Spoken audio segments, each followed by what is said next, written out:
Yo, salut tout le monde, c'est Romain de la chaîne Rétro-Émule.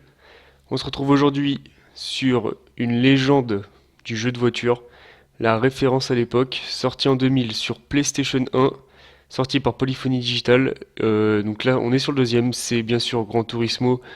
Gran Turismo, donc l'un des premiers jeux, voire le premier jeu de voiture, donc simulation du marché, qui est donc sorti uniquement sur console, sur PlayStation. C'est parti, on est en français. Donc là on est sur le premier disque ou sur le non sur le deuxième il me semble. En fait si vous voulez il y avait deux disques sur ce jeu là. Donc ça sera une vidéo test. C'est un jeu que j'ai eu quand j'étais gamin. Donc il y avait le premier CD. En gros c'était le mode arcade où on pouvait jouer à deux joueurs, faire des courses pour s'entraîner, des contre-la-montre, tout ça. Et le deuxième CD, donc c'est sur celui-là qu'on est aujourd'hui. Lui, c'était donc le mode aventure. Enfin, le mode campagne, si vous voulez, du jeu. Donc voilà, ça se présentait comme ça. On avait une espèce de petit menu, en fait, avec plusieurs petits carrés, plusieurs petits icônes. Et donc sur chaque icône avait une fonction différente. Donc là, on avait donc l'icône sur lequel je suis là actuellement, c'est accueil. Donc vous avez remarqué aussi la petite musique, hein, les petites bandes son bien sympathiques de Gran Turismo, toujours dans les menus, une ambiance assez posée, tout ça, c'était vraiment énorme à l'époque. Et oui, et il faut savoir aussi que Gran Turismo, c'est la licence la plus vendue sur PlayStation 1. Et oui, pas mal de gens, je pense que vous demandez à n'importe qui, c'est quoi pour, enfin, tu penses que c'est quoi la licence la plus vendue sur PlayStation 1? Le mec va te répondre soit Final Fantasy, soit Metal Gear, soit Resident Evil, pardon, soit Crash Bandicoot, allez à la rigueur. Mais jamais quelqu'un te répondra Gran Turismo. C'est vrai que je l'ai appris récemment, ça en plus, que c'était la licence la plus vendue, j'étais assez surpris. Mais bon, d'un côté c'est pas étonnant parce que le jeu est quand même assez révolutionnaire hein, pour l'époque. Donc là, dans ce menu accueil, on avait le garage donc où on peut accumuler tous les véhicules. Là, bien sûr, je viens de commencer, donc j'ai que 10 000 crédits de côté et j'ai aucune voiture dans mon garage. Donc l'état de la partie, donc là vous pouvez voir donc votre pourcentage d'avancement, le nombre de courses, le nombre de victoires, etc. Et les petits trophées à droite là, c'est vos résultats de permis, parce qu'il faut savoir qu'il y a aussi des permis dans ce jeu, et donc selon le temps que vous allez faire, vous allez avoir un classement, donc soit vous allez avoir la médaille de bronze, la médaille d'argent ou la médaille d'or. Et en fait ces permis là, ces permis vous servent un peu comme dans la vraie vie si vous voulez. C'est un peu des permis course en fait, hein. Donc, vous commencez par le permis B, donc le permis automobile classique. Après vous avez le permis A, le permis international A, international B, international A. Donc voilà, je vous montre un petit peu le menu. Et, euh, et donc c'est un peu comme dans la vraie vie, si vous voulez, selon le niveau de permis que vous avez, vous allez pouvoir participer à telle ou telle course. Donc le permis B, le permis A, ça sera vraiment les courses basiques du début de jeu, ce que ça va vous débloquer. Et si vous voulez débloquer des courses donc à plus haut niveau, où les voitures vont plus vite, tout ça, il va falloir que vous finissiez minimum en médaille de bronze le permis IC, IB et IA. Et il me semble qu'à la fin, il y a même le permis S qui vous permet... donc qui se débloque en fait si vous avez ces 5 permis là. Et ce permis S vous permet de participer à des courses encore plus élevées en niveau, il me semble, hein. Il me semble que c'était ça.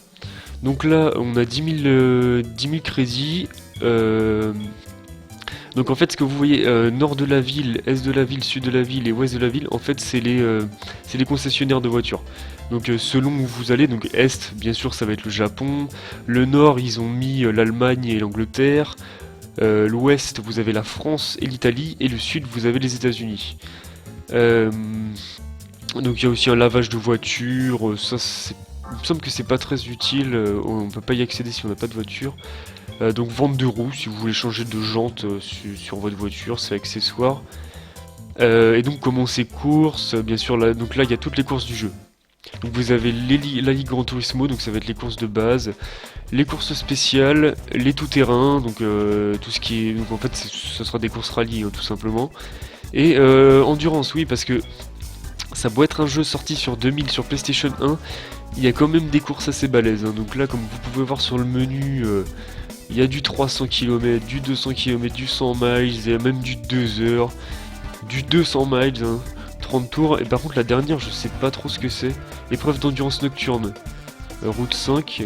Je l'avais faite, hein, à l'époque, cette course, parce que faut savoir aussi que ce jeu, je l'ai séché. J'ai jamais réussi à le finir étant gosse, parce qu'il y avait une course dans l'épreuve tout-terrain que j'avais pas réussi à faire. Cette course-là faisait augmenter le jeu de 2%, donc en fait j'étais resté bloqué à 98% du jeu, sans jamais pouvoir le finir. Donc test machine, c'est tout simplement des petites distances, en fait, si vous voulez des départs arrêtés, qui permettent de tester en fait votre voiture sur une certaine distance, voir à combien elle fait le 0 à 100, à combien elle va parcourir, en combien de temps elle va parcourir le 400 mètres, des choses comme ça.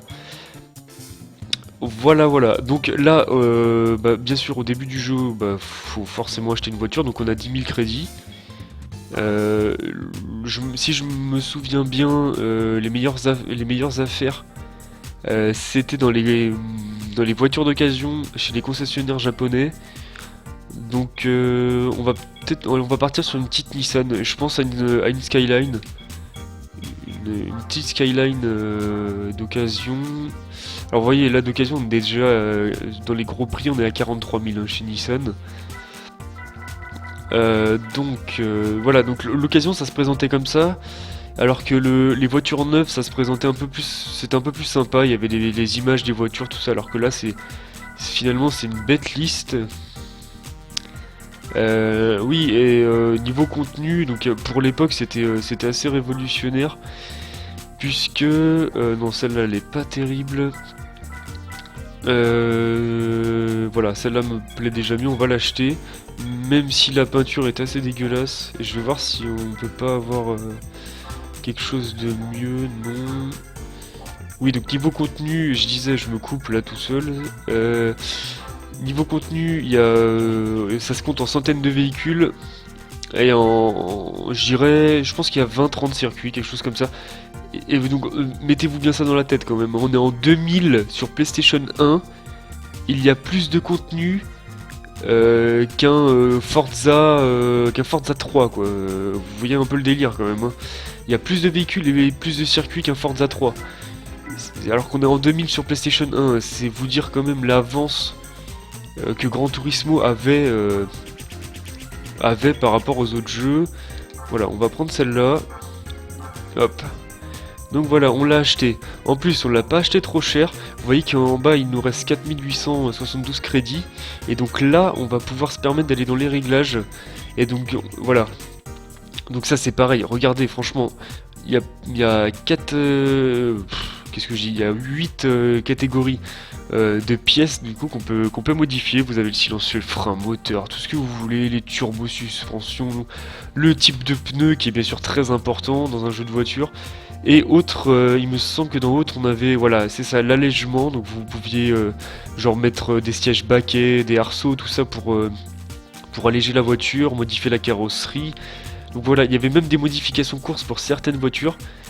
En gros, ça modifiait complètement toute votre voiture, ça transformait votre voiture, si vous voulez, de base, vraiment de base.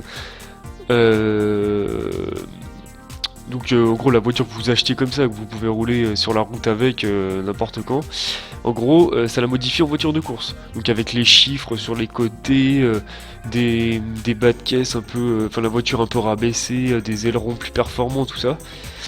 C'était vraiment bien foutu. Donc là 4800, je sais pas trop ce qu'on peut acheter. 1600, l'échappement sport, le mi-course, le course.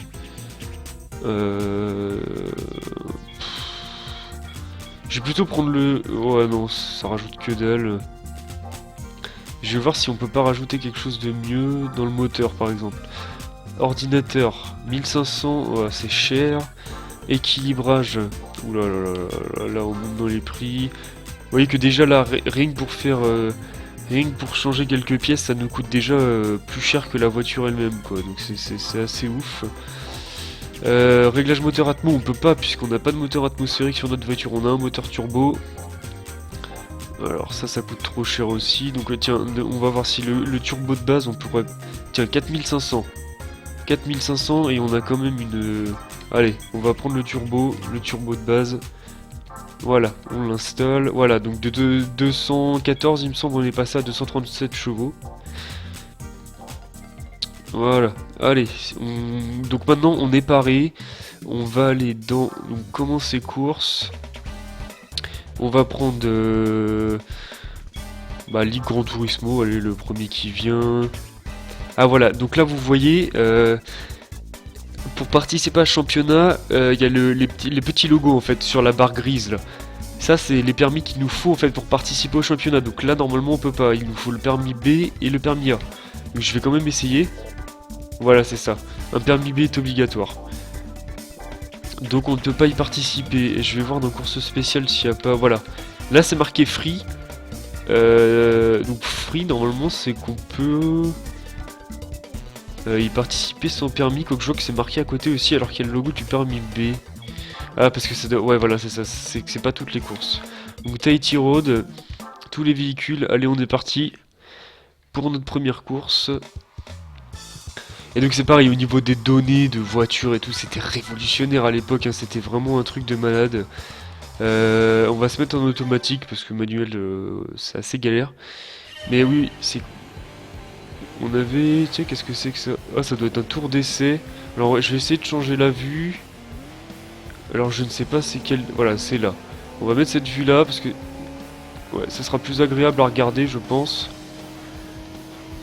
Alors, les touches, bien sûr, croix pour avancer, carré pour freiner, hein, le classique. Oh là là. Alors, oui, le gameplay. Ouais, on parlait quand même un peu du gameplay. Pour rien vous cacher, alors certes c'est un jeu qui a très bien marché et tout, c'était une révolution, mais il a très mal vieilli le gameplay quand même. C'est très lourd, c'est pas rigide par contre, c'est assez souple, mais c'est très lourd en fait. La voiture met vraiment du temps à tourner, il y a une espèce de latence, c'est pas très agréable. Donc ouais, de ce point de vue là, ouais non, le gameplay est bof quand même, hein. Bon, à l'époque on se contentait de ça, hein. À l'époque c'était énorme. Et surtout ouais, le niveau de personnalisation des véhicules et tout ça c'était quand même un truc de malade, hein. C'est à dire que ce jeu là en fait il avait vraiment aucun concurrent, hein. Il avait tout quoi, hein. Il avait le gameplay, parce qu'à l'époque le gameplay était très bon. Franchement, il est pas mauvais le gameplay, mais au jour d'aujourd'hui, c'est vieillot quoi, c'est pourri, hein. Mais voilà, il avait le gameplay, il avait les graphismes, franchement, regardez ça quoi. C'est fluide, la voiture est quand même bien modélisée, il n'y a pas trop de pixels qui ressortent. Bon, quand même un peu, oulala, je fais n'importe quoi. Mais voilà, il avait le gameplay, les graphismes, le contenu quoi, il avait tout, ce jeu. Bon, bien sûr, si vous n'aimez pas les jeux de voiture, ça a beau être un très bon jeu de voiture, si vous n'aimez pas les jeux de voiture, vous allez pas aimer. Mais bon, j'ai envie de dire quand même, c'est pas pour rien que c'est la licence la plus vendue sur PlayStation 2, sur PlayStation 1, excusez-moi. Hop là, je me concentre un peu là. Et ouais, non, je l'ai séché. Par contre, là, je comprends pas ce que je fais en fait. C'est un contrôle à montre. En fait, j'ai pas dû faire... je pense que c'est un espèce d'entraînement en fait. Mais bon, on va quitter. Alors voilà, donc il y avait aussi les ralentis, hein, qui étaient assez bien faits. Franchement, c'est pour l'époque, regardez ça quoi. Franchement, on est sur PS1, on est en 2000 quoi. Je leur dis, je le répète, c'est quand même assez beau. C'est assez beau. Et encore, je vous invite à aller voir l'introduction du jeu qui se trouve sur l'autre CD. Malheureusement, on est sur le CD2. L'introduction est sur le CD1. De toute façon, dans tous les cas, j'aurais pas pu vous la montrer. Parce que y a une musique assez connue en fond. Du coup, je pense qu'à cause avec les droits d'auteur et tout, enfin, YouTube m'aurait emmerdé pour le peu de ma vidéo. Donc je vous invite à aller la voir, hein. Je vous mettrai je vous mettrai le lien dans la description de l'intro du jeu. Franchement, je bavais dessus quand j'étais gamin. C'était vraiment un truc de ouf. Donc on va commencer la course. Allez, c'est parti. Et je pense qu'on se quittera là-dessus. On est déjà 15 minutes de vidéo. Après la course, on arrêtera. On se quittera là. Allez, on accélère à fond. Ah par contre, il me remet cette vue-là. Voilà. Allez, c'est parti. Bon, là, comme vous voyez, c'est pas difficile du tout parce que je connais le jeu et je sais quelle voiture d'occasion acheter au départ pour torcher l'IA vraiment facilement. Parce qu'en fait, quand la première fois que vous jouez au jeu, vous n'avez pas le réflexe d'aller voir dans les voitures d'occasion. Vous essayez d'acheter bien sûr une voiture neuve. Mais bon, c'est l'erreur à pas faire parce que les voitures neuves au prix où j'ai acheté la mienne, déjà il y en a aucune, je crois. Et puis trouver une voiture neuve en dessous des 10 000 crédits, ça sera forcément de la merde. Là par contre, je me fais carrément rattraper. Mais là oui, donc je connais le jeu. En plus, j'ai eu assez d'argent pour mettre un turbo sur ma bagnole. Donc, normalement, il n'y a pas trop de soucis. Là, en fait, je suis plus du tout habitué au gameplay, du coup, je suis pas à l'aise dans les virages, je freine comme un taré. Et eux, comme ils ont des petites bagnoles assez rapides, assez maniables, ils arrivent à me torcher dans les virages. Allez, dégage, toi. Ce virage, je le détestais. Voilà, on mord un peu dans la ligne des stands, c'est pas grave. Ah oui, parce qu'il y avait aussi là, dans les courses un peu plus élevées, surtout dans les courses d'endurance, hein, vous aviez, comment dire, la gestion des pneus et de l'essence, il me semble aussi à gérer. Les pneus c'est sûr, hein, les pneus c'est sûr. Il y avait une espèce de jauge, comme sur tous les jeux de voiture actuels, une petite jauge, un petit schéma en fait avec l'usure des pneus. Sur le côté gauche de l'écran me semble. Donc là sur l'écran il y a pas mal de données d'affichés. Vous avez le meilleur tour, le temps que vous êtes en train de faire actuellement, le temps total. Et en bas à droite le compteur de vitesse, donc avec les vitesses, donc la troisième vitesse et la vitesse en km/h. En bas à gauche vous avez une minimap avec le circuit. Donc là c'est un circuit de base, hein, forcément c'est les premières courses du jeu donc c'est pas trop dur. Là j'ai pris un peu large. Oh, on va quand même la gagner cette course, allez. On va essayer de la gagner. Il nous reste 2-3 virages là, j'espère qu'on va... Que je vais gérer, que je vais pas me planter. Et le pire c'est que ce jeu là j'y jouais aux flèches quoi à l'époque. Hein. Je détestais jouer avec les analogues en fait, sur ma manette. Donc je jouais avec les flèches. Et j'arrivais à gérer avec les flèches quoi. Allez, la victoire. Et c'est chaud quand même, hein. Je pensais gagner facilement vu le départ qu'on avait fait. Mais non, elles sont quand même rapides, hein. L'adversaire est rapide. Donc c'est un Gran Turismo, donc bien sûr, donc là le petit ralenti. Il n'y a pas de dégâts. Il n'y a pas de la gestion des dégâts. Hein. Déjà que sur les Gran Turismo actuels, donc les deux derniers, le 5 et le 6, hein, qui sont sortis sur PS3, il n'y a pas de gestion des dégâts, ou alors c'est très minimaliste. Hein, c'est pas du niveau d'un GTA par exemple, ou des jeux genre Need for Speed. Il me semble pas que Need for Speed, il y a eu des gestions des dégâts, mais pas sur tous, je crois. Mais voilà, en fait c'est ce qu'on a reproché le plus à Gran Turismo. Bon, pas bien sûr à l'époque de Gran Turismo 2, puisque à l'époque de Gran Turismo 2, franchement les dégâts on s'en foutait, on se contentait de ce qu'on avait et c'était déjà énorme. Alors bonus, qu'est-ce que c'est que ça? D'accord, donc ça c'est les crédits, donc 3000 crédits. Bon les suites, on sauvegarde pas, ça sert à rien. Allez, on continue. Voilà, donc oui, on se contentait de ce qu'on avait, mais c'est vrai qu'au jour d'aujourd'hui, Gran Turismo, c'est une licence qui a quand même perdu pas mal de sa superbe. Hein. Toujours pas de gestion des dégâts, alors que le 6 est sorti en 2013, hein, ou peut-être 2014, hein, donc c'est vrai que ça fait un peu chier pour une simu de bagnole qui est pas encore de gestion des dégâts. Hein. Mais bon, c'est comme ça, donc voilà, donc franchement un super jeu. Si vous ne l'avez pas testé, testez-le chez vous si vous avez encore votre PlayStation 1 ou sur émulateur, hein, comme je le fais actuellement. Donc voilà, c'était Romain de la chaîne Retro Émule. On va se laisser là. Prochainement, je pense que la prochaine vidéo, ça sera une découverte. Je ne sais pas encore sur quel jeu, mais ça sera une découverte, c'est sûr. Donc voilà, je vous laisse là. A plus, portez-vous bien. Bye bye tout le monde.